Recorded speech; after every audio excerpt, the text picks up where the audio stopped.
नमस्कार। अयोध्या में मतदान की उल्टी गिनती शुरू हो चुकी है। बस अब कुछ घंटे बाकी हैं, जब मतदान शुरू हो जाएगा लोग अपने वोट के अधिकार का प्रयोग करेंगे। और इससे पहले लोगों का मन बनाने के लिए अयोध्या में दो बड़े नेताओं ने अपना रोड शो किया है। भारतीय जनता पार्टी की ओर से मुख्यमंत्री योगी आदित्यनाथ, तो समाजवादी पार्टी के राष्ट्रीय अध्यक्ष अखिलेश यादव भी अयोध्या में रोड शो कर चुके हैं। रोड शो पर चर्चा करते हैं, मतदान पर क्या मुद्दे होंगे इसकी चर्चा करते हैं। सबसे पहले हमारे साथ बंटी जी हैं। बंटी जी, क्या है भाई ये रोड शो जो हुए हैं, इन रोड शो से क्या कोई फ़र्क पड़ता है? रोड शो क्यों करते हैं आप लोग? सरकार जिसकी भी बननी होती है, जो भी राजनीतिक दल है वो चुनाव लड़ता है। चुनाव लड़ने में अपनी शक्ति का प्रदर्शन करता है। वो एक माहौल बनाने के लिए कि इतने लोग हमारे साथ हैं। स्वाभाविक रूप से जब चुनाव होता है तो पूरे प्रदेश में होता है, समय नहीं मिल पाता रैलियों का और बहुत घर घर जाके मिलने का प्रत्याशी को। एक समय में बाज़ारों पे रोड शो इसलिए किए जाते हैं कि जनता आती है बाज़ारों में, वो रोड शो को देखे और देख के फिर माहौल बने। इसीलिए मात्र रोड शो होते हैं। कोई अपने सुशासन पे रोड शो में आता है, कोई अपनी योजनाओं पे रोड शो में आता है। क्यों भैया, आपका क्या मानना है? क्योंकि हमने कल देखा कि रोड शो की वजह से बहुत सड़क पे जाम रहा, अयोध्या में लोग प्रवेश नहीं कर पाए। आप क्या सोचते हैं कि इस तरह के रोड शो होना चाहिए? एक माहौल बनाने के लिए किया जाता है। और कल चूँकि दोनों पार्टियों का रोड शो था, इसलिए जाम ज़्यादा हो गया। और रोड शो या जो जनसभा का कल समय नहीं था, आखिरी दिन था, इसलिए रोड शो किया गया है। रोड शो से कुछ माहौल बनता है? नहीं, रोड शो से राजनीतिक पार्टियों को अपने मतबल का एक समाज में दिखाने का प्रतिनिधित्व दिखाया जाता है, जिससे जनता को मत के लिए आकर्षित किया जाता है। इसलिए रोड शो किया जाता है। कितना कामयाब रहा ये रोड शो दोनों लोगों का, आप क्या मानते हैं? रोड शो कामयाब है और चुनाव जो है वो लोकतंत्र का पर्व है, इसलिए लोग उसमें रोड शो आवश्यक है, अच्छा है, होना ही चाहिए और कामयाब भी रहा है। सबने अपने अपने लोगों तक अपनी बातें पहुंचाई हैं, सभी राजनीतिक दलों ने, अच्छा रहा है। किसका रोड शो भारी रहा? सबका भारी ही रहता है। अपनी अपनी पार्टी, जो भी पार्टी अपना रोड शो करती है, सब अपने को है भारी ही बताती है। लेकिन कल कुछ ऐसा लगा कि एक दूसरी पार्टी ने कहा कि बाबा के यहाँ से 500 लोग आए, तो ये अतिशयोक्ति लगा मुझे कि जब पूरा भारत देख रहा है, पूरा विश्व देख रहा है कि वहाँ पर हज़ारों लोगों की भीड़ थी, तो ये कहना थोड़ा सा अनुचित लगा कि सिर्फ 500 लोग आए। भीड़ किसकी ज़्यादा थी, किसकी कम थी, ये तो 10 मार्च के बाद पता चल जाएगा। भीड़ के बारे में क्या कह रहे हैं आप लोगों को? कैसी भीड़ थी रोड शो में, कैसा जलवा दिखा? जलवा जनता ही बता रही है कि जलवा किस तरीके का है।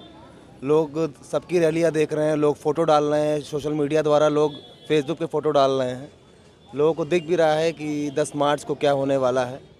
और बाकी ज़्यादा कुछ नहीं बोलेंगे कि बस यही बोलेंगे, देखो भगवा ध्वज की हवा चली है, रूठे भक्तों में खुशी लहर चली है और जपत निरंतर राम गली गली हैं, खुश हुए मेरे बजरंग बली हैं, बजरंग बली हैं। जय श्री राम। मतलब रोड शो से बजरंग बली का माहौल बन गया है, क्या मानते हैं आप? बिल्कुल, अयोध्या है तो बिल्कुल बनना चाहिए और बन गया। बन गया है, रोड शो से बजरंग बली का माहौल बन गया? नहीं, ऐसा कहना गलत है। मुद्दों पर चुनाव लड़ा जाता है। आज बेरोजगारी बहुत बड़ी समस्या है वर्तमान सरकार में, और अयोध्या में पशुपालकों के लिए भूसे के दाम 20 रुपया किलो जा रहा है, उस पर किसी का ध्यान नहीं जाता है। मुद्दों की सरकार बनती है, मुद्दों पर ही इलेक्शन लड़ा जाता है और उन्हीं मुद्दों के आधार पर जनता अपने प्रतिनिधित्व के लिए किसी नेता या किसी पार्टी को चुनती है। कांग्रेस ने अभी पुरानी पेंशन अपने राज्यों में बहाल कर दी है। आज कर्मचारी वर्ग का एक बड़ा वर्ग जो है अपनी पेंशन बहाली के लिए संघर्षरत है और उसको भी वर्तमान चुनाव में मुद्दे के रूप में देखा जा रहा है। सभी मुद्दों पर ही चुनाव होता है। कहीं बेरोजगारी है, कोरोना में बहुत से ऐसे लोग हैं, लल्लू गौड़ जैसे लोग हैं, जिन्होंने लखनऊ में आर्थिक मंदी के कारण सुसाइड कर लिया, आत्महत्या कर लिया। वो अपने माँ बाप के एक लौते पुत्र थे, उनके 3-4 बच्चे हैं। उन बूढ़े माँ बापों पर अपने लड़कों के पोतों का भार उठाने का संकट खड़ा है। सरकार को इस तरफ भी देखना चाहिए। आने वाली जो भी सरकार है, नवयुवकों को बेरोजगारी और रोजगार सबसे बड़ा मुद्दा है। आज जो खाने को या परेशानी है, भुखमरी कगार पे है।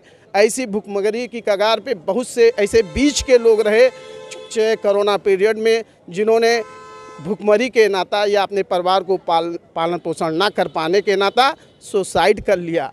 ये हम विगत वर्षों अखबारों में और न्यूज़ों में देखते रहे हैं। बेरोजगारी मुद्दा बनेगा, कह रहे हैं कोरोना मुद्दा बनेगा, केवल रोड शो बजरंग बली से काम नहीं चलेगा। देखिए, ऐसा नहीं है। बेरोजगारी आज ही है, बेरोजगारी हमेशा थी, हमेशा रहेगी। सरकारों ने इस चीज़ पे ध्यान नहीं दिया। अयोग्य लोगों की एक फ़ौज तैयार हो गई।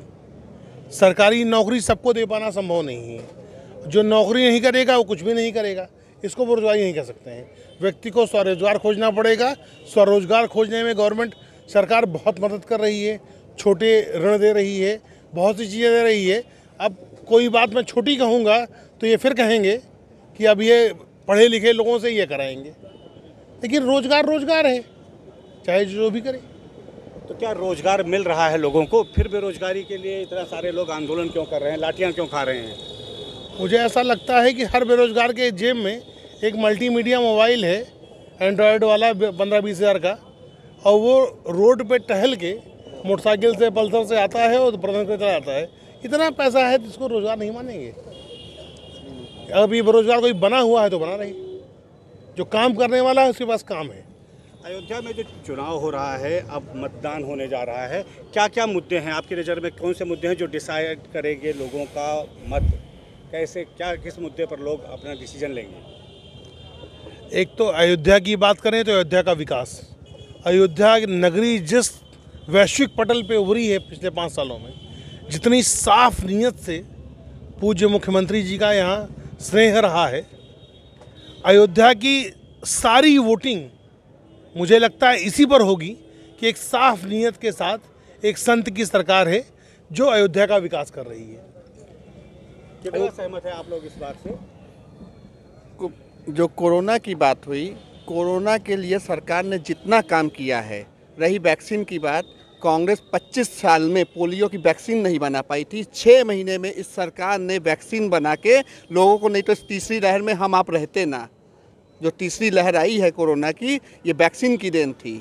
और वैक्सीन सरकार ने बनाई है, आपकी सरकार ने क्यों नहीं वैक्सीन बनाई? हमारी सरकार ने पूर्व में पोलियो और बहुत से रोगों की वैक्सीन बनाई। हमारी सरकार ने जब देश भुखमरी के कगार पर था, हरित क्रांति लाई, श्वेत क्रांति लाई, और जो प्राइवेट बैंक थे निजीकरण के विरोध में निजीकरण को समाप्त किया। रोजगार के लिए मनरेगा जैसी योजनाएं लागू की गई। शिक्षा के लिए कंप्यूटर माननीय राजीव गांधी ने सबसे पहले विदेश जाकर उस व्यवस्था को हिंदुस्तान में लागू किया कि हमारे यहाँ शिक्षा ज़्यादा हो, रोजगार ज़्यादा हो, और सरकारी सभी बैंकों को एकीकरण करते हुए सरकारी कर दिया जिससे रोजगार हो। आज वर्तमान सरकार ने रेलवे को प्राइवेट कर दिया, बहुत से चीज़ों को, संस्थानों को प्राइवेट करते जा रहे हैं। इससे जनता को या आने वाले युवकों को रोजगार कहाँ से मिलेगा?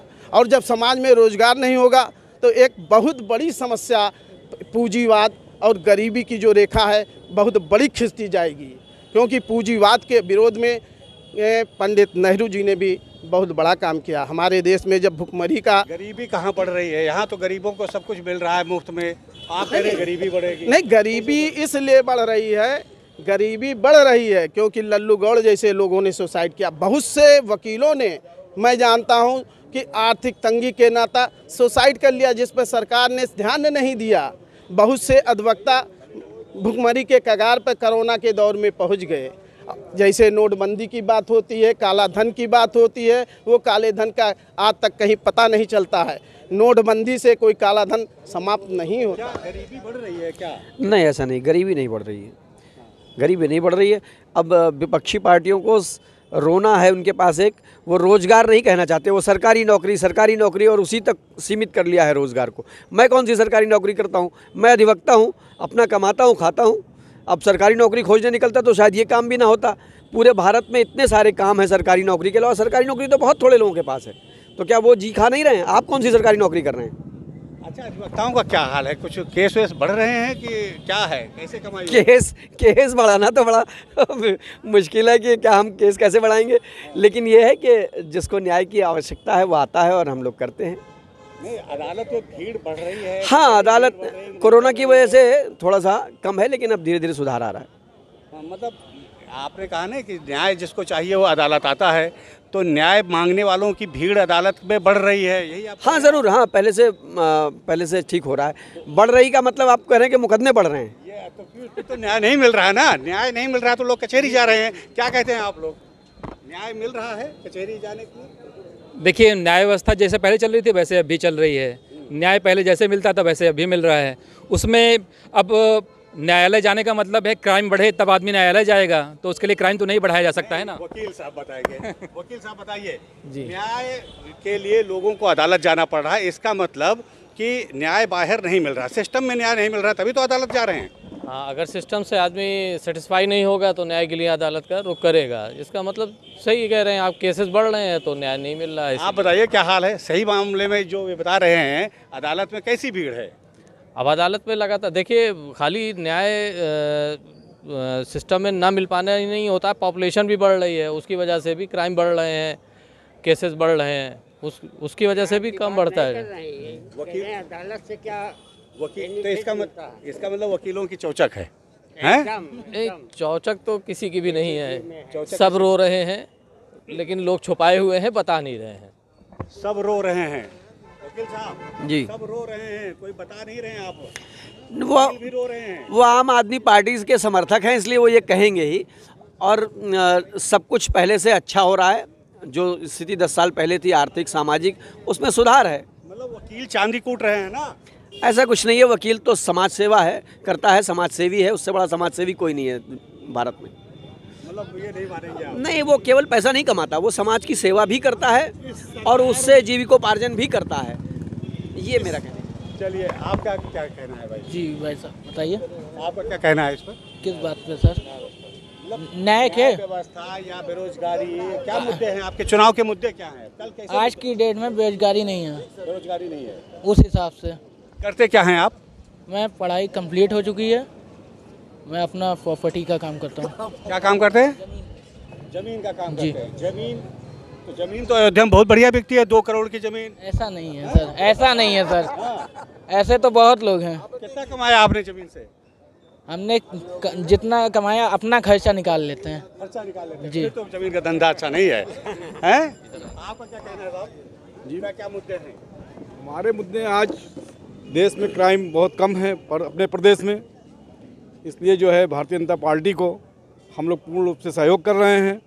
आज हर तरफ जो है, जिधर देखिए, जिस पार्टी में देखिए, सारे गुंडे माफिया जो हैं चुनाव लड़ रहे हैं।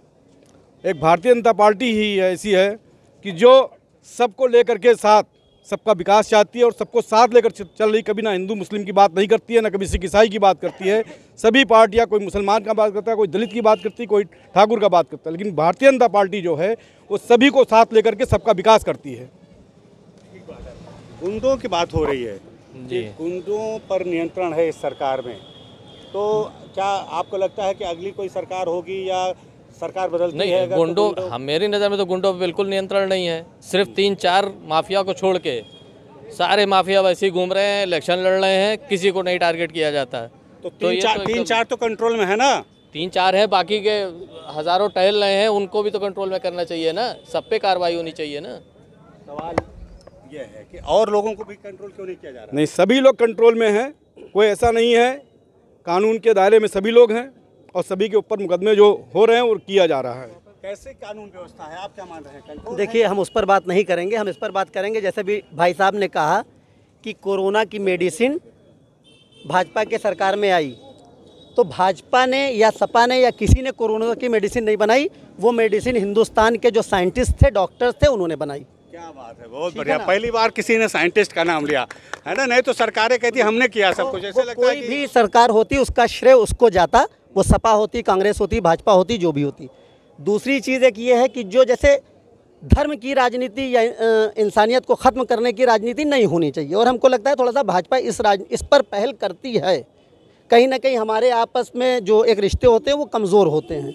बाकी अगर हम बात करें इसकी कि कितना काम और कितना, तो जब दूसरी लहर आनी थी और हमको इस बात की खबर थी कि दूसरी लहर आएगी, सरकार ने कोई तैयारी नहीं की। आज भी इसकी खबर या र्यूमर है कि तीसरी लहर आ सकती है। तीसरी तो आके गई भाई। नहीं, मैं एक बात कह रहा हूँ, अगर मान लीजिए क्या उसके लिए किसी अस्पताल का किसी तरह की कोई तैयारी है? नहीं है। और जब आ जाएगी तो आप कहेंगे साहब सडनली आ गई, तो ऐसा नहीं है। आज अब सारी पार्टियां फिर चुनाव में हैं, बिजी हैं। उनको इस तरह की किसी भी ऐसी जो बीमारी है उसके बारे में न सोचने का वक्त है, क्योंकि आज केवल उनको वोट लेने से मतलब है। और मैं किसी एक पार्टी को टारगेट नहीं कर रहा हूँ, कहने का मतलब है कि जो पब्लिक है उसको व्यवसाय चाहिए, रोज़गार चाहिए। जो लोग सेटल हैं ऑब्वियसली वो कहेंगे कि हम सेटल हैं, मगर बहुत से ऐसे लोग हैं जिनको 2 वक्त की रोटी मैसर नहीं हो रही है, तो उनके लिए भी सरकार कोई भी हो उसकी जिम्मेदारी है कि उनके लिए भी कुछ अवसर उपलब्ध कराए। तो सरकार ने अवसर तो उपलब्ध कराए, कुछ समस्याओं का समाधान तो किया। क्या लगता है आपको इनकी बात से कितना इत्तेफाक कर रहे हैं? नहीं, मैं इनकी बात से इत्तेफाक इसलिए थोड़ा सा कर रहा हूँ कि इन्होंने साइंटिस्ट की बात की है, तो उस पर जब सरकार की इच्छा थी तभी साइंटिस्ट काम कर पाए हैं। अगर जब सरकार की इच्छा नहीं होती तो फिर साइंटिस्ट आगे बढ़ ही ना पाता, जैसे और सरकारें जो है। ये देखिए, ये बात हुई कि साइंटिस्ट ने बनाया तो, लेकिन माहौल तो सरकार ने दिया ना। जी जी। और रही बात क्या कहते हैं कोरोना पर बदइंतजामी की चर्चा करें। देखिए, कोरोना पे कहीं बदइंतजामी नहीं, इतना बड़ा देश है तो थोड़ा बहुत कहीं ना कहीं तो कुछ हो ही जाता है, लेकिन सरकार अपनी तरफ से पूरी कोशिश कर रही है और सभी को, किसी भी व्यक्ति को भूखा नहीं सोने दे रही है, कोई किसी भी जात का हो। नहीं, वो कहना ये चाह रहे थे कि जो शमशान घाट में लकड़ियाँ नहीं मिली, लकड़ियाँ महंगी हो गई, जो गंगा में लोग तैर रहे थे वो उसकी याद दिला रहे थे। क्यों यही कहना चाह रहे हैं? नहीं, देखिए, मैं एक बात है, मैंने किसी एक पर्टिकुलर चीज़ को नहीं कहा। और जैसा भाई साहब ने कहा कि सरकार का सहयोग रहा, तो अगर आप कोरोना काल को उठा कर देखें तो हम ही हिंदू मुस्लिम भाई बहुत एकता के साथ रहे। हिंदुओं की लाशों को मुसलमान जलाने आगे आए, मुसलमानों की लाशों को कब्रिस्तान हिंदू भाई भी पहुंचाने आए। तो इसका ये कहने का मतलब नहीं कि सर भाजपा सरकार ने या फला सरकार ने चाहा तो मेडिसिन बनी। जो भी सरकार होती उस वक्त ऐसी बीमारी से हम लोग में ग्रस्त थे, ऐसे में फंसे थे कि सबकी जिम्मेदारी थी। उनके कहने पर कोई डॉक्टर नहीं कहेगा कि साहब हम करेंगे, सबकी जिम्मेदारी थी। हमारा देश है, हमको एक साथ मिलकर रहना था और हमने किया, या हमारे साइंटिस्टों ने किया। तो उसमें किसी एक को क्रेडिट दे देना कि साहब इनकी वजह से ऐसा हुआ, ऐसा नहीं मैं मानता। नहीं, देखिए, आपकी जो बात है, मान रहे हैं आपकी बात। ये नहीं मान रहे। आज जो माहौल है, आप किसी भी हॉस्पिटल में, उत्तर प्रदेश के हॉस्पिटल में चले जाइए, आज जितनी साफ़ सफाई, जितनी अच्छी व्यवस्था, चाहे वो दवा की हो या ऑपरेशन की हो या साफ़ सफाई की हो, इससे पहले किसी भी सरकार में नहीं देखने को मिलेगी आपको। क्या कहते हैं आप लोग भैया, अस्पताल में व्यवस्था कैसी है? यहाँ के अस्पताल की व्यवस्था सही है, लेकिन दर्शन नगर अस्पताल चले जाइए, वहाँ की व्यवस्था बहुत बेकार है। यहाँ सारे अस्पतालों की व्यवस्था बहुत अच्छी हमें लगी है। आप लोग क्या कहना है? व्यवस्था ठीक है, लेकिन कमियां तो अभी हैं, सुधारने की बहुत आवश्यकता है। अस्पताल कैसे हैं? यहाँ पे भी अस्पताल कैसे हैं? यहाँ पे केवल जिला अस्पताल ठीक है, लेकिन दर्शन नगर अस्पताल एकदम नहीं ठीक है। यही बगल में अस्पताल है, दर्शन नगर का मेडिकल कॉलेज है, और वहाँ व्यवस्था ठीक नहीं है। तो वो कह रहे हैं समाजवादी पार्टी वाले कि हमने जितना बनाया था उतना ही बना। नहीं, ऐसा कुछ नहीं है। देखिए, 2 साल तो कोरोना काल में सरकार को टाइम ही नहीं मिला कि हॉस्पिटल में काम किया जाए, लेकिन सरकार कहती है कि 2 साल उसने कोरोना पर ही काम किया, आप कह रहे हो कोरोना का टाइम नहीं। पहले आप सुनिए, अभी कुछ लोग कह रहे हैं कि वहाँ व्यवस्था नहीं हो पाई, उस पर मैं कह रहा हूँ कि सरकार को अब जो है टाइम मिल रहा है, तो उससे अच्छी व्यवस्था आपको यहाँ लखनऊ और दिल्ली ऐसी व्यवस्था मेडिकल कॉलेज में मिलेगी। चुनाव के बाद व्यवस्था मिलेगी, टाइम मिला नहीं था सरकार को, प्रचार खत्म होने दीजिए फिर होगा। क्या कह रहे हैं? अब हम तो ये समझेंगे कि जैसे पहले वादे थे आगे वादे होंगे भाई। और एक और चीज़ है, हर आदमी अपने अपने व्यक्तिगत जुड़ाव के लिए जुड़ा हुआ है पार्टियों से, कोई देश का भला नहीं चाहता, इसलिए कोई ईमानदारी की बात नहीं कहना चाहता है। मतलब वादे हैं भैया, ये सब वादे हैं सरकार के? नहीं, वादे हैं और वादों पर सरकार खरी उतरी भी है। जहाँ तक बात रही कोविड टाइम की, तो कोविड टाइम में वैक्सीन साइंटिस्ट ने बनाई, ये बिल्कुल सही बात है, लेकिन अंतिम पंक्ति में खड़े अंतिम व्यक्ति तक एक सरकार ने उस वैक्सीन को पहुँचवाई है, व्यवस्थित ढंग से उसको उपलब्ध करवाया है कि बगैर किसी पैसा दिए इतनी महंगी वैक्सीन सबको उपलब्ध कराई तो कराई। विदेशों में मानवता के मूल्यों पर खरे उतरते हुए उस वैक्सीन को विदेशों को भी उन्होंने पहुँचाया है, जिससे बहुत महंगी है और बहुत फ्री मिली है। नहीं, ऐसी कोई बात नहीं है। सरकारें जो भी रहती हैं सुविधा देती हैं, लेकिन इतने लोग बैठे हैं, बाईं बाँह खोल लीजिए, जो चवन्नी भर का दाग है वो गवर्नमेंट ने लगवाया था। क्या बात कही है। हाँ, ना, वो भी किसी सरकार ने लगवाया था। फ्री लगवाया था कि फ्री लगवाया था भैया? फ्री लगवाया था पहले भी? फ्री बिल्कुल लगवाया था, मगर उस इंजेक्शन की अगर आप कॉस्ट देखें उस वैक्सीन की इस वैक्सीन की कॉस्ट में बहुत आपको फर्क दिखेगा। 150 रुपये की वैक्सीन है ये। 150 रुपये जब सरकार ने उपलब्ध कराई तब तो थी इसका। अखिलेश ने कहा था कि भाजपा की वैक्सीन है नहीं लगवाएंगे, और किसी ने थोड़ी कहा था, अखिलेश ने कहा था। और तो मोदी जी तो कह रहे थे कि साइंटिस्ट ने बनाई है, साइंटिस्ट की बनाई हुई है। अखिलेश ने कहा था कि भाजपा की वैक्सीन नहीं लगवाएंगे, उसके बाद सब लगवाए। लीजिए चाय पीजिए, लेकिन बताइए ये जवाब इसका दीजिए कि ये अखिलेश ने कहा था कि भाजपा की वैक्सीन है। मैंने राजनीतिक पार्टी नहीं, मैंने कहा कि इस देश में जितनी भी राजनीतिक पार्टियां बनी हैं आज तक, वो कुछ करने के लिए ही बनी है ना, तभी तो ये राजनेता बनाए जाते हैं। राजनेता काम करने के लिए बनाए जाते हैं ना, तो काम सब लोगों ने किया है, तो एक तरफा बात नहीं करनी चाहिए। हाँ, एक तरफा बात नहीं करनी चाहिए। देश में विकास करने के लिए सरकारें बनाई जाती हैं। अंबेडकर जी ने जो संविधान बनाया है, इसीलिए उन्होंने संविधान बनाया कि हर 5 साल पे चुनाव होंगे। तो जनता के पैसे पर ये लाल बत्ती में घूमते हैं। नहीं तो एक बार कुर्सी पाने के बाद 20-25 साल एकदम खूब ठाठ से बैठ के खटिया पे खाते। और का मतलब लाल बत्ती लगी हुई नहीं, लाल बत्ती मतलब ऐशो आराम बिल्कुल। लेकिन उस पर जो लेके घूम रहे हैं, उस पर भाजपा सरकार गाड़ी क्या पहले बताइए जो नेता लोग, अरे जो तो ये जनता के पैसे से, जनता के लिए, जनता के पैसे से 300 करोड़ रुपया सफाई में खर्चा होता था, वो कहाँ गया? उसका जवाब दीजिए, उसका जवाब दीजिए। हाँ, 400 करोड़ रुपया वहाँ खर्चा हो गया तो दर्द हो रहा है ना? जनता के पैसे से ही होता है सब। वो हमारे और हमारे लोगों के पैसे से होता है, उनका पैसा नहीं है। वो सरकारी वो आवाज नहीं छोड़ रहे थे, जाने लगे सब गाड़ के रखे थे, टोटी तक उखाड़ ले गए। उसको क्यों भूल गए? उसको नहीं भूले, उसको भूल रहे, उसको भूल रहे हैं। भैया ये तो कह रहे हैं कि जनता के पैसे का दुरुपयोग पहले भी नहीं, मैं विकास की बात कर रहा हूँ, जनता की नहीं। मैं किसी सरकार का विरोधी नहीं हूँ। मैंने कहा सरकारें इसीलिए बनाई जाती हैं, विकास हो, सबका नाम होना चाहिए, नाम सबका होना चाहिए। आप बताइए, आपका क्या कह रहा है इसमें? अब आपको बड़ी देर से मौका नहीं मिला। जी मौका देना। आप इधर आए नहीं। इधर आज बैठ जाइए, आप बैठ जाइए। अच्छा, हाँ, देखिए जो भी नेता हैं वो काम कर रहे हैं। हाँ, जो भी नेता काम कर रहे हैं वो जनता के ही लिए हैं। तो जो भी जिसको आराम कहा जा रहा है, अब उसको आराम कहिए चाहे काम कहिए, तो वो तो जनता के हित में ही तो है, जनता के लिए ही सब कुछ है। तो साहब कह रहे ये जो आज, एक मिनट भाई साहब, ये जो आज बगैर मास्क के सब लोग घूम रहे हैं ना, ये सरकार का कोरोना करण वाला जो टीकाकरण है उसकी वजह से रंगबाजी से आज सब लोग घूम रहे हैं, समझे आप? नहीं, आज सब लोग मास्क लगाए होते और अस्पतालों में पड़े होते। ये जो इतना समझे आप भाई साहब, ये उसी की वजह से है। जितना काम उन्होंने कर दिया, ना कोई पैदा हुआ ना होगा इस जमीन पे, समझे भाई साहब? समझे भाई साहब? केवल एक काम मैं आपके माध्यम से, आपके चैनल के माध्यम से केवल एक बात पूछना चाहता हूं कि राष्ट्रवाद भी कुछ होता है कि नहीं होता? हम पहले इस देश के नागरिक हैं ना, हमारी सुरक्षा विदेशी हाथों में चली जाएगी? पाकिस्तानी आतंकवादियों को छोड़ने वाले कौन थे? मैं ये आपके चैनल के माध्यम से पूछना चाहता हूं, अब बताना भी चाहता हूं कि उन दुर्दांत और खूंखार आतंकवादियों को छोड़ने वाले सबसे पहले हमारे वयोवृद्ध इस समय श्री मुलायम सिंह जी ने सबसे पहले सिमी के आतंकवादियों को, जो उनका प्रमुख बशीर बद्र भी साथ में था, उन सबको छोड़ने का अपनी कैबिनेट में पास किया, ठीक है? उसके बाद उस समय भी माननीय सर्वोच्च न्यायालय ने उसको संज्ञान लेते हुए उस पर तत्काल रोक लगा दी।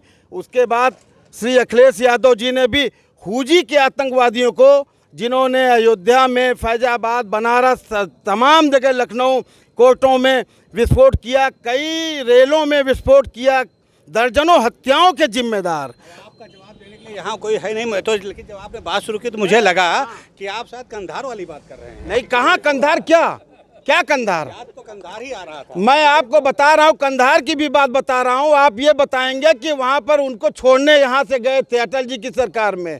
भाई साहब, आपको बता दूं कि उस समय अटल जी उन आतंकवादियों को छोड़ने के पक्ष में नहीं थे, लेकिन सर्वदलीय बैठक बुला करके सारे नेताओं ने एक स्वर से कहा कि नहीं, इनको छोड़ा जाए। और ये दो मुही बातें बाहर आकर के कुछ और करते हैं और वो सर्वदलीय बैठक में कुछ और करते हैं। इन लोगों ने मुहर लगाई थी कि हाँ, इनको छोड़ दिया जाए। आप क्या बात करेंगे कंधार की? कंधार की बात कीजिए, आगे कुछ और करना हो तो कीजिए। अजमल कसाब कब पकड़े गए? अजमल कसाब चाहे जब पकड़े गए थे। आप अजमल कसाब की बात मत कीजिए, एक व्यक्ति की बात मत कीजिए। मैं ये कह रहा हूँ कि इशरत जहाँ कौन थी? माननीय नरेंद्र मोदी जी की हत्या करने वो अहमदाबाद गई थी और आईबी ने ये रिपोर्ट की थी। उस समय कांग्रेस की मनमोहन सिंह जी की सरकार थी केंद्र में। आईबी ने रिपोर्टिंग की थी कि आप अलर्ट हो जाइए गुजरात पुलिस को, ठीक है ना? एक सेकंड सुन लीजिए, मेरी बात पूरी कर लीजिए। आपने बहुत समय दिया। आईबी को अलर्ट, आईबी ने अलर्ट किया था, ठीक है ना? गुजरात पुलिस को अलर्ट किया था कि मोदी जी की हत्या के इरादे से 4 आतंकवादी जो है वो गुजरात में प्रवेश कर चुके हैं। इत्तेफाक से उन चारों को ट्रेस करके मुठभेड़ हुई, उनकी जान चली गई।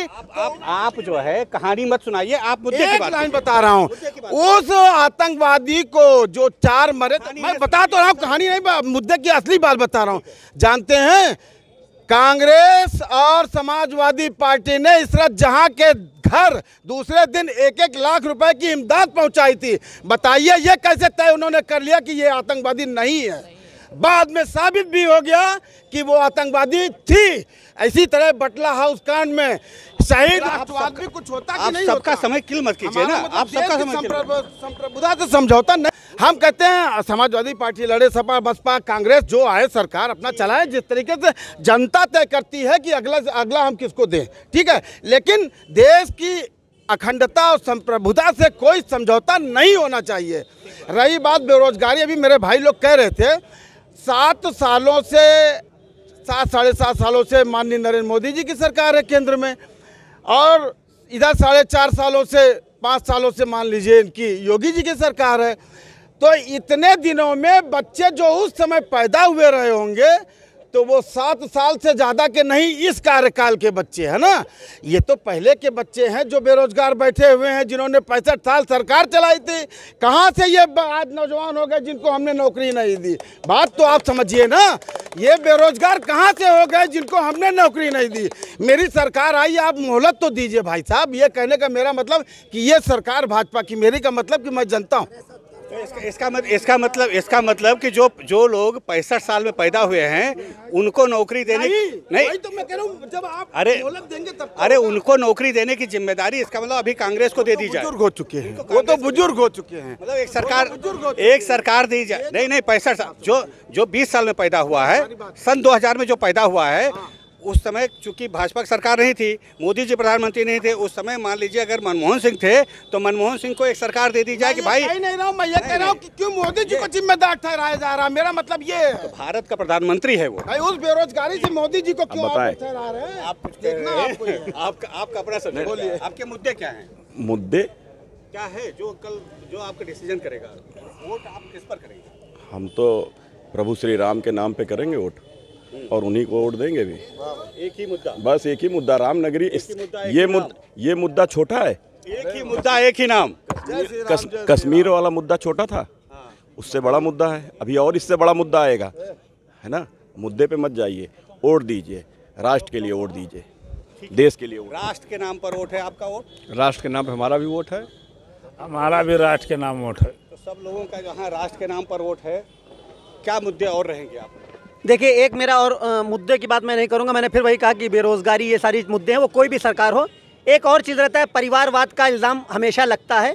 तो मुझे, मेरा तो अपना व्यक्तिगत है, हो सकता है कि आपको लगे कि बेवकूफ़ी वाली बात है, मगर जितनी बार जितने लोग मुख्यमंत्री प्रधानमंत्री बनेंगे उनके अपने अपने लोग समेटते जाएंगे।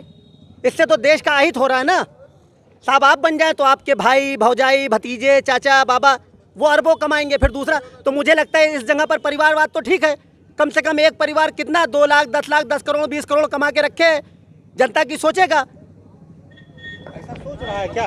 ऐसा सोच रहा है क्या? जो परिवार के लोग हैं जिनके परिवार सत्ता में हैं वो खूब पैसा कमाए हैं, उसके बाद भी क्या पैसा कमाना रुक गया क्या? ऐसा है ही नहीं। भाजपा की सरकार में मोदी का कोई परिवार नहीं होगी। कोई बात परिवार की हो रही थी, शायद वो सपा की ओर इशारा कर रहे थे, कांग्रेस की ओर। तो क्या पैसा कमाने का रुक जाता है क्या इससे? नहीं, ऐसा कुछ नहीं है। सरकार चाहे जिसकी हो। नहीं, मेरा ये कहना है कि वर्तमान सरकार में 2 ही 4 परिवारों ने पैसे ज़्यादा कमाए, जैसे रिलायंस ग्रुप, अडानी ग्रुप, इस तरह के ही लोगों ने सारे काम ले लिए और एक पूंजीवादी व्यवस्था समाज में उत्पन्न हो गई, जिससे समाज में एक गरीब का तबका और एक अमीर के तबके में जो भाईचारा था वो समाप्त हो गया। और साथ ही साथ वर्तमान सरकार द्वारा पढ़ाई पर बड़ा जोर नहीं दिया गया, जिसपे बीजेपी के ही रघुराम राजन का वक्तव्य मैं देख रहा था। उन्होंने कहा कि बड़ा दुर्भाग्य है, आने वाली पीढ़ियां कम समझदार होंगी। तो बड़ा दुर्भाग्य है हमारे देश का कि कोरोना 2 फीट दूर गज की दूरी की पढ़ाई की बात होती है। हर विद्यालय के पास बहुत सी बड़ी फील्ड हुआ करती है और वहाँ दूरी को मेंटेन करके पढ़ाई चालू की जा सकती थी। इस पर वर्तमान सरकार ने ध्यान नहीं दिया और आने वाली पीढ़ियाँ पढ़ाई से, ज्ञान से बाधित हो गई। और भाई साहब देखिए, परिवारवाद की नींव जो है वो नेहरू ने रखी। नेहरू के बाद इंदिरा गांधी आई, इंदिरा गांधी के बाद राजीव गांधी आए, राजीव गांधी जब चले गए तो फिर राहुल गांधी आ गए, सोनिया गांधी अध्यक्ष बन गई, फिर वही प्रणाली सपा में चली आई। पहले मुलायम सिंह यादव आए, फिर शिवपाल सिंह यादव आए, फिर रामपाल यादव, रामगोपाल यादव चले आए। अब उसमें देखिए अक्षय प्रताप यादव आ गए, तेज प्रताप यादव आ गए, डिम्पल यादव आ गई। तो क्या ये एक परिवार से चलेगा देश? जो आदमी लायक हो उसको आगे बढ़ाइए। एक चाय पीने वाला आदमी आज उसने पूरे विश्व में ये तय कर दिया है कि पूरा विश्व कहता है, आज यूक्रेन कहता है कि पूरे वर्ल्ड में एक ऐसा नेता है जो हमको संभाल सकता है, जो हमको सेव कर सकता है, वो है नरेंद्र दामोदर मोदी। तो हमको इस पे रहना चाहिए ना। आखिर 7 सालों में क्या बदल गया जो 70 सालों में नहीं बदला? एक देश इतना शक्तिशाली हो गया कि पूरा विश्व कहता है कि अगर मोदी इधर घूम जाएगा उधर पूरा विश्व घूम जाएगा। हमने 125 करोड़ यानी लगभग 100 कंट्रियों के बराबर वैक्सीनेशन पूरे भारत में कर डाला और पूरा विश्व कहता था कि हमको वैक्सीन दीजिए, हम लगाएंगे। आखिर ऐसी कौन सी चीज़ भारत में आ गई? वही वैज्ञानिक यहाँ थे जो 70 साल पहले थे। लगभग 100 साइंटिस्ट हमारे ऐसे मर गए जिनका आज तक पता ही नहीं चला वो कैसे मर गए, क्योंकि इस देश की सरकारें चाहती थी कि यहाँ पे कोई ऐसी चीज़ का निर्माण ना हो जो हमको दूसरे से खरीदना पड़ जाए। वो चाहती थी हम खरीद कर इस देश का पेट भरता रहें, क्योंकि वहाँ पे 100 का सामान हम लाएंगे 500 में बेच देंगे यहाँ पर। लेकिन आज वही वैक्सीन जो 200 रुपये की है वो सबको मिली है, उसके लिए ना किसी ने 1 रुपये दिया है, ना किसी ने 1 रुपये खर्चा किया है। मैं एक बात और भी कहता हूँ, हर सरकार की एक नीयत होती है। राजीव गांधी जब इस देश के प्रधानमंत्री थे तो उन्होंने कहा था कि जब इस देश में 1 रुपये भेजते हैं सिर्फ 15 पैसा पहुंचता है, 85 पैसा खा लिया जाता है। तो मैं ये पूछना चाहता हूं कि एक देश का प्रधानमंत्री हमने प्रॉब्लम बताने के लिए बनाया है, आप उस प्रॉब्लम का सोल्यूशन क्यों नहीं ढूंढते हैं? जब इस देश का एक चाय पीने वाला प्रधानमंत्री आया तो उसने कहा कि सबके अकाउंट खोल दिए जाएँ, 0 अकाउंट।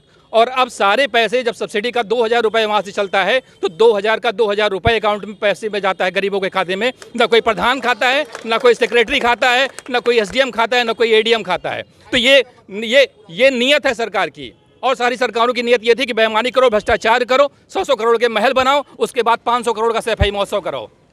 ऐसा सिस्टम क्यों नहीं दिया भाई साहब? नहीं, सिस्टम कांग्रेस ने बहुत अच्छा दिया। जब देश के पास कुछ नहीं था तब कांग्रेस ने आज इस विकास के दौर में क्या नहीं बनाया?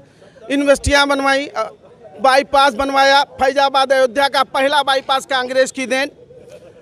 अवध कह रहे हैं कि 100 रुपये वाला 15 पैसे में बनवाया, 85 पैसा हड़प गए। नहीं, ये इनका कहना ही गलत है। इस चीज़ को देखते हुए आज बहुत सारी ऐसी चीज़ें हैं। बीजेपी में अमित शाह के लड़के इतना बड़ा व्यवसाय कर रहे हैं। क्यों? अमित शाह का ही लड़का चाइना से व्यापार करता। हम चाइना के खिलाफ झाड़लर और जनता मना कर दे, उनका सामान ना खरीदे, उनका सरकार उनसे पटेल की मूर्ति चाइना से बनवाती है। क्यों? ऐसा क्या है? पारदर्शिता बन रही है तो बनवा रहे हैं। नहीं, चाइना में बन रही है, क्या अपने देश में नहीं बन सकती? हमारे देश में इतने बड़े बड़े इंजीनियर हैं, इतने बड़े वैज्ञानिक हैं कि वो मूर्ति यहाँ बन सकती है। डिजाइन तो यही किया गया। भाई साहब ऐसा नहीं कि उस पर किसी की राय नहीं लगी मूर्ति बनाने। इसमें बहुत सारे आए, प्राइवेट कंपनियां आई, बहुत सारी फर्म आई। उसमें एक ऐसी कंपनी आई जो सबसे कम दाम में उसको बनाने के लिए तैयार थी, इसलिए उस कंपनी को ये प्रोजेक्ट दे दिया गया। नहीं, ऐसी बात है। उससे भी कम दामों में हमारे यहाँ बन सकता है। जिस प्रकार आज रेल को अडानी जी की मोहर लग के चल रही है, जबकि रेलवे हमेशा फ़ायदे में रहने वाली संस्था है। ऐसी बहुत सी कंपनियां हैं जो फ़ायदे में रही और उसको बेच दिया गया, निजीकरण किया। आज जनता निजीकरण के खिलाफ वोट करेगी। इस चुनाव के मुद्दे में निजीकरण नहीं है। प्रधानमंत्री इंदिरा गांधी जैसा, जो कि विश्व की नेता हुआ करती थी, पूरा विश्व इंदिरा गांधी की तारीफ किया करता था। आज आप एक मोदी जी की बात करते हैं, जहां देश को आत्मनिर्भर, कृषि के लिए अन्न से आत्मनिर्भर बना दिया। नहीं तो देश को अन्न अमेरिका से खरीदना पड़ता था। आज कृषि की क्रांति लाई और हमारे देश के कृषि वैज्ञानिकों का बहुत बड़ा सहयोग रहा। श्वेत क्रांति लाई, जिसकी हमारे देश के बहुत वैज्ञानिकों का काम था, जिसके साथ कांग्रेस ने समाज को मान नहीं रहे हैं। ऐसा नहीं है, बात नीयत की होती है। 70 साल राज जिसने किया, काम तो वही करेगा, और कौन करेगा? क्या भाजपा काम करती? और रही बात इसकी कि परमाणु परीक्षण, भारत की क्षमता काजनी कब से थी? वो आप जानते हैं, इंदिरा गांधी के समय से थी। लेकिन भारत परमाणु संपन्न राष्ट्र नहीं बन पा रहा था क्योंकि नीयत की कमी थी। जब नीयत हुई तो भारत परमाणु संपन्न राष्ट्र बना, और आज भी इस स्थिति में है। पूरा विश्व में कोई आंख मिलाने की स्थिति में नहीं है हमसे। जो भी देखता है वो सम्मान से देखता है। ये नीयत है, ये ईमानदारी है सरकार की। वरना मरी सरकार की मालूम पड़ा किसी ने मार लिया और ज्ञापन दिए जा रहे हैं, क्रिकेट बंद कर रहे हैं। ऐसी सरकार है कि बम विस्फोट हुआ, पाकिस्तानी आके हमला कर गए तो क्रिकेट बंद कर दिया हमने। इस्लामाबाद में एक ज्ञापन दे दिया, मीटिंग बंद कर दी। ये नहीं, ये सरकार ऐसी है कि मारोगे तो घुस के मारेंगे, फिर देखते हैं कहाँ जाते हो। नहीं, देखिए, बहुत बड़ा बात है। माननीय इंदिरा गांधी जी जैसी प्रधानमंत्री, जिसकी विश्व की, विदेश की राजनीति में भारत का डंका बचा करता था। और सबसे बड़ा, अरे राहुल, आप एक मिनट की बात भी कर ले। सुनिए, सबसे बड़ा इंदिरा गांधी की राजनीति की बात तो भाई नेहरू और इंदिरा गांधी का उस समय डंका बजता था, आज तो मोदी जी नहीं, मोदी जी के डंके की बात है। ये बात तब की कर रहे हैं जब ये भी नहीं पैदा हुए थे, मैं भी नहीं पैदा हुआ। नहीं, श्रीमती, एक मिनट, श्रीमती इंदिरा गांधी दी तो कौन करेगा? आप समर्पण बांग्लादेश का पाकिस्तान के युद्ध में कराया था, जो हमारे देश के सैनिकों का सम्मान बढ़ाता है। हमारी देश की शक्ति की बात करते हैं, कम अच्छे वेपन उस वक्त नहीं उपलब्ध थे, उसके बाद भी हमारे देश ने बड़ी वीर अब्दुल हमीद जैसे वीर योद्धा ने पैटर्न टैंक को गिरा दिया और पाकिस्तान का युद्ध जीता। ये कैसे कहते हैं कि कांग्रेस की सरकार कमजोर थी? कांग्रेस की सरकार हमेशा साफ नियत से काम करती थी। कांग्रेस की सरकार इतनी मजबूत थी कि भारत के कोई शहर ऐसा नहीं बसता था जहां पे बम विस्फोट ना होते हों, जहां पे ये सूचना ना लिखी जाती हो कि कृपया इस स्थान पे भीड़ ना लगाए, नहीं तो यहाँ पे बम विस्फोट हो जाएगा।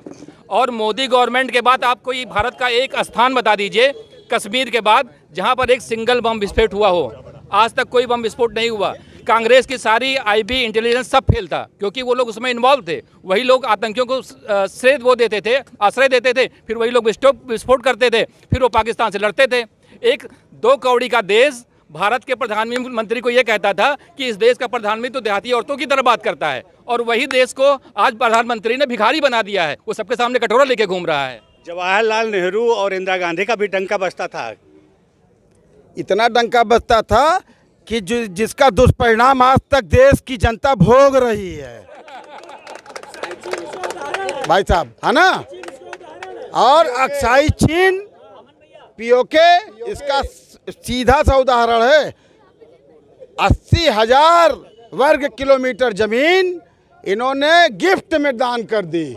भाई साहब ने बताया, वकील साहब ने, हमारे मित्र हैं, बड़े भाई हैं, इन्होंने बताया कि इन्होंने आत्मसमर्पण करा दिया और उनको भी प्यार मोहब्बत से बिरयानी खिला करके वापस भी कर दिया गया, है ना, साथ में। तो ये देखिए, वो हम ये नहीं कहते, ठीक है, कांग्रेस की सरकार थी, हम उसको, उन्होंने जिस तरह चलाया वो आज उसी का तो दुष्परिणाम भुगत रहे हैं। देश की जनता ना समझ रही होती तो आज उनको सत्ता से बेदखल ना कर देती और उनका ये दिन ना, उनको ये दुर्दिन ना देखना पड़ता। इनके जो वर्तमान में नेता हैं, जिनके हाथों में कमान है, माता जी और उनके सुपुत्र जी, जो आलू डालेंगे और इधर से सोना निकालेंगे, तो इस देश में कहाँ बेरोजगारी है? आप बता दीजिए। हमारे बड़े भाई जो हैं, ये यही बता दें कि आलू किधर से डाला जाएगा, अब वो कौन सा आलू? देखिए, सबसे बड़ी बात है, आज हमारा युवा जो पढ़ा लिखा युवा है, उस पर रोज़गार के लिए जब वो रोज़गार मांगने जाता है तो इलाहाबाद जैसी घटना होती है और लाठीचार्ज होता है। क्या हमारा देश का पढ़ा लिखा विद्वान पकौड़ा थोड़ी तलेगा भाई, भजिया तलने से देश नहीं चलेगा। जिसकी जैसी योग्यता उसको वैसा काम मिलना चाहिए हर देश में और हर आदमी। आज क्या अभिव्यक्त की आज़ादी नहीं हो पा रही है, कोई बोलता है तो उसको दबा दिया जाता है, पहली चीज़। और दूसरी चीज़, कांग्रेस के समय से लेकर आज भी माननीय प्रियंका गांधी जी ने जहां भी लखीमपुर खीरी रहा हो, जहां भी अन्याय हुआ वहां उन्होंने आंदोलन में गई और उन्होंने उस बातों को उठाया। हजारों जगह अन्याय हुआ। भाई ये किसानों वाला मामला तो बड़ा गंभीर है, गाड़ी चढ़ा दिया। मैं पहले बता रहा हूँ, बड़े भाई कहते हैं जिसकी जैसी योग्यता हो उसको काम मिले। पढ़ा लिखा आदमी भजिया नहीं तलेगा, ये इनका कहना है। लेकिन एक अयोग्य व्यक्ति को ये प्रधानमंत्री बनाएंगे, ये इनका संस्कार है। एक चिंटू पिंटू को ला के 15 साल से रगड़ रहे हैं, ये 15 साल से ये रगड़ रहे हैं, उसको प्रधानमंत्री बना रहे हैं। आज उत्तर प्रदेश में चुनाव चल रहा है, वो पता नहीं कहाँ है ससुरा। देखिए, आप भाई साहब ने बताया रोजगार की बड़ी कमी है। आप नीरज जी हैं, इनकी चाय की दुकान है, आप जाके पूछिए, वो भी पकौड़े और चाय का उनका व्यवसाय है। किसी से कम नहीं कमाते, सरकारी नौकरी वाले से ज्यादा कमाते हैं। ठीक है, 5 लाख नौकरी उत्तर प्रदेश सरकार ने, योगी सरकार ने दी। ठीक है, आप बताइए, पहले कांग्रेस सरकार थी, समाजवादी सरकार थी, बहुजन समाज पार्टी की सरकार थी, रेट लिस्ट निकलती थी कि लेखपाल के लिए इतना रुपए देना पड़ेगा और बीडी, आप बताइए डॉक्टर के लिए इतना रुपए देना पड़ेगा। आज की सरकार में योग्यता अनुसार उनको नियुक्त किया जाता है। ये अंतर है पहले की सरकार में और अब की सरकार में। कुछ आप भी कहने आए। हाँ बिल्कुल सर, यहाँ पे बड़ा मुद्दा इस चुनाव में ये है बेरोजगारी बेरोजगारी बेरोजगारी। ये सर बेरोजगारी मैं जानना चाहता हूँ कि ये बेरोजगारी और महंगाई एक्चुअल है कहाँ पे। एक आज की डेट में एक मजदूर को ढूंढने जाओ, उससे को भैया काम करोगे, वो पूछता इंटरव्यू लेता है उसका, कैसे कराओगे, ऊपर कराओगे, नीचे कराओगे, दाएं कराओगे, बाएं कराओगे, ये नहीं करेंगे। वो करना कुछ चाहते नहीं हो तो बेरोजगारी कैसे। अच्छा एक चीज़, दूसरी चीज़ हमको ये बताइए, हमारी इनकम 500 रुपये से बढ़ के 20,000 हो गई, लेकिन हम सरसों का तेल 30 रुपये में ही चाहते हैं। काहे चाहते हो भाई, सरसों का तेल 30 में ही कहा चाहते हो? क्या ये फैजाबाद? आप कौन सा काम करते हैं कि आपकी इनकम 500 से 20,000 हो गई? बिल्कुल हो गई। हम कार्ड का और शादी पेपर काम करते हैं। 500 से 20,000 हो गई आपकी इनकम 7 साल में? सुनिए, बिल्कुल हुई। हम आज से पहले पैदल चलते थे। नहीं, मैं कह रहा हूँ कार्ड, शादी कार्ड में हर साल इंक्रीमेंट होता है सर। नहीं, मैं कह रहा हूँ 500 से 20,000 की इनकम इतना मैं नहीं कह रहा हूँ, मैं ये कह रहा हूँ ये फैजाबाद का पहले ऐसे फैजाबाद था क्या? ये लोग कार्ड घूमते थे, कार से घूमते थे, ये पान दोहरा 20 रुपए की सिगरेट पीते थे। मैं किसान की बात पर नहीं जाऊँगा, वहाँ पोटी का वहाँ पलटूंगा। तो आप अपना लिविंग स्टैंडर्ड बढ़ाते रहिए और सरसों का तेल 30 में चाहिए, राशन फ्री चाहिए, गाड़ी फ्री चाहिए, सरकार की सारी सुविधा फ्री चाहिए, लेकिन फिर क्या चाहिए? तो महंगाई कहाँ से आएगी? सरकार तो फ्री बांट रही भाई, राशन भी बांट रही है, शौचालय भी बांट रही है, मकान भी। अगर सरकार फ्री बांट रही, शौचालय बांट रही, कहा है रसोई गैस का सिलेंडर भी देंगे। रसोई गैस सिलेंडर भी तो कहाँ से देगी? वो टैक्स लेके तो देगी, वो टैक्स लेके। सरकार तो इसका समर्थन कर रही है फ्री देने का। लिविंग ऑफ स्टैंडर्ड ऊंचा नहीं हुआ। जितने भाई बैठे हैं आप बताओ किसका लिविंग ऑफ स्टैंडर्ड ऊंचा नहीं हुआ? सबके बच्चे अच्छे स्कूलों में पढ़ते हैं, अच्छे खाते पीते हैं, पान मसाला दोहरा सिगरेट पान मसाली सब करते हैं, तो आप महंगाई क्या करते हो? और रही बात बेरोजगारी की, तो सरकार के पास लिमिटेड सीटें हैं सरकार को भर्ती करने की। क्या मतलब जितने MA BA कर लोगे सबको नौकरी नहीं मिल सकती? सबको नौकरी नहीं मिल सकती, उसकी एक कैपेसिटी है, सरकार की गवर्नमेंट जॉब की एक कैपेसिटी है, कितने लोगों को ही मिलेगी। और यहाँ पे हिंदुस्तान में लगभग मैं 90% कह सकता हूँ कि MA BA करने वाले वो जीरो होते हैं, उन्हें कुछ आता ही नहीं है, उन्हें ये नहीं पता देश की इकोनॉमी क्या व्यवस्था क्या। उन्हें ये पूछ लो कि रूस का युद्ध यूक्रेन के साथ क्यों हो रहा है, 90% लोगों को नहीं पता होगा क्यों हो रहा है। मतलब शिक्षा व्यवस्था बड़ी खराब है देश की, देश की शिक्षा व्यवस्था बड़ी खराब है। वो कह रहे हैं कि सारे लोग अयोग्य पैदा हो रहे हैं, उनको कुछ पता नहीं है। भाई साहब कैसे मान ले शिक्षा की व्यवस्था खराब है? हमारे नासा के ज़्यादातर साइंटिस्ट हमारे भारत के हैं। नहीं, वो कह रहे हैं कि 90% लोगों को ये भी नहीं पता है कि रूस यूक्रेन का युद्ध क्यों हो रहा है, अनपढ़ है, सब अयोग्य लोग। ऐसा नहीं है, सोशल मीडिया के माध्यम से अब हर आदमी हर व्यक्ति जानता है कहाँ पर क्या हो रहा है, रूस और यूक्रेन में क्या हो रहा है। और इस देश में पूरे विश्व से ज़्यादा मोबाइल अब भारत में यूज हो रहा है। जो डाटा हम लोग, आप पहले सोचिए 2 GB डाटा पूरे महीने के जितने दाम में मिलता था अब 1 दिन में उतने दाम में मिल रहा है। हम पूरे महीने का डाटा जो है वो 200 रुपये में 2 GB डाटा हम पूरे महीने चला रहे हैं। तो सोशल मीडिया की एक क्रांति आई है, सबको सब जानकारियाँ तुरंत मिल जाती हैं। आज यहाँ पर क्या हो रहा है, कोई न्यूज़ नहीं देखता है, हर आदमी सोशल मीडिया चेक करता है, वहाँ पर सारी न्यूज़ उसको मिल जाती है। तो ऐसा नहीं है, शिक्षा की कमी नहीं है। शिक्षा व्यवस्था खराब रखी है आप लोगों ने? नहीं, कांग्रेस के समय में शिक्षा व्यवस्था अच्छी रही। रघुराम राजन की बात मैं फिर से कहूँगा। रघुराम राजन जी ने कहा कि वर्तमान सरकार ने विद्यालय बंद करके जो बड़ी भूल की थी, उसके कारण आज हमारे आने वाली पीढ़ी कम समझदार होगी। ये बीजेपी के गवर्नर रहे, आरबीआई के, उनका ये कथन था। और टोल प्लाजा की व्यवस्था, जितना ज़्यादा टैक्स इस सरकार में लगा दिया कि जनता उस टोल टैक्स के बोझ से दब गई। आपका अगर फास्टैग है उसमें पैसा कम है तो पेनाल्टी होगी और रोड आगे गड़बड़ है।